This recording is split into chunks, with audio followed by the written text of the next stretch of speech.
We start with President Obama's visit to Ground Zero today.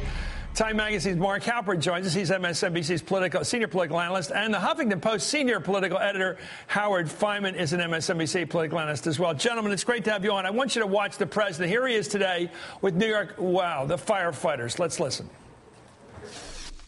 What happened on Sunday, because of the courage of our military and the outstanding work of our intelligence, send a message around the world, but also send a message here back home that when we say we will never forget, we mean what we say. And our commitment to making sure that justice was done is something that transcended politics, transcended party. It didn't matter which administration was in, it didn't matter who was in charge. We were going to make sure that the perpetrators of that horrible act, that they receive justice.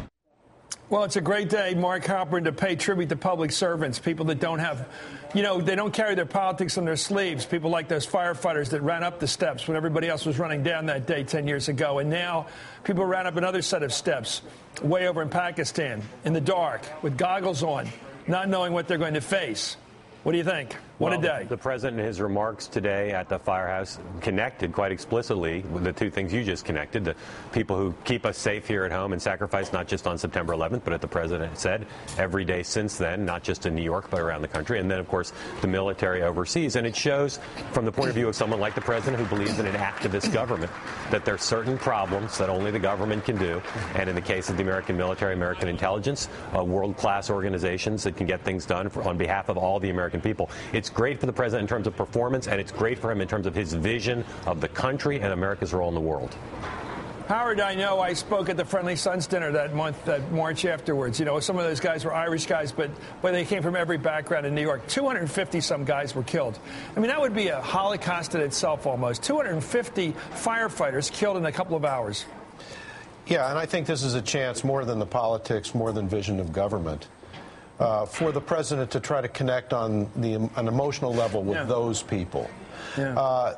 They looked happy there. I think they were happy to see him. I think they were happy to see him not only as a president, but as a person, because this was a moment where everybody's emotions were unpacked again. Well said. And for him to share that moment with them emotionally, I think meant a lot to them and therefore to millions of people around the country who identify not so much with Barack Obama necessarily, but with those guys who ran up the stairs. Let's look at the numbers. I'm a believer in numbers, although I think we're still a little shell-shocked by the good news, guys. But, Mark, you know the numbers pretty well, and Howard as well. 50% of this country says bin Laden's killing brings them some closure on 9/11. That's ephemeral, hard to read that one. The New York Times CBS poll also found that 62% think that the killing of Osama bin Laden increases short-term terror threats to the U.S. Boy, I love that thinking. And the country is split when it comes to long-term terror threats, whether it does it or not. I think that's a hard one to read. Howard, you first. It's got to make us, because we're now in a Middle East environment, whether we like it or not, where a lot of revenge, tribalism, you got us, we'll get you back, symbolism. People are thinking like that as Americans. Well, it works. I think that number, Chris, is the sad product of a decade of experience. I think our role in the world, our view of the world, our place in the world changed after 9/11. And you're right, it is sort of a Middle East environment, an almost biblical Old Testament environment. You killed my father, eye for an eye. Yeah, and I think the American people understand that. They're more realistic now, even if you leave the Middle East out of the equation. The American people are much more aware than they were a decade ago of all the dangers, of all the decisions that have been made about Iraq, about Afghanistan, about Libya, about the calculations of terrorism and so forth. We're a much more, sadly, sophisticated people about this than we were a decade ago. I think, Mark, Israel's stuck over there in the Middle East. They have to think like this. We have to think like this now. What do you make of that number? I'm always impressed, as we are, I think, by poll numbers that are stark. 62-5, we're facing short-term danger here. Well, I'm not sure the people in the 62 are right, but I think, as Howard suggested, Americans are now being reminded. It's almost like between September 11th, 2001 and Sunday night, it's almost like people were kind of in a stunned state of suspended animation. And this cathartic experience, I think, has gotten people pleased and in some sense happy, but also now being reminded of the events of September 11th, 2001, and what could happen next. But again, I think I'm not sure that that's the right analysis of where we are in the world right now, because I don't think bin Laden necessarily had a place at the time of his death that's going to inspire the kind of attacks that people worry about. I wonder if we're thinking about, mad dogs, individuals, mavericks, maybe. I have to tell you, this whole week, it reminds me the sun will come out tomorrow, and, Oliver, and I'm thinking this week, the weather's been great. Yeah, it's been gorgeous weather, 70-some degrees. It seems perfect here in the East. Here's President Obama with New York. And by the way, those young girls today, the three of them, weren't they great? The one that wrote the president, her friends and sister. Let's look at the president. Here he is at the police station. And I know I speak for the military teams and intelligence teams that helped us get bin Laden in saying that we know the sacrifices and the courage that you show as well, and that you are part of the team that helped us achieve our goal, but also help us keep our citizens safe each and every day. So I couldn't be prouder of all of you. Couldn't be more grateful to you. Such a New York moment, but a national moment. Mark, do you live up in New York or down here? You live in New York, right? I do. 5 miles from Ground Zero.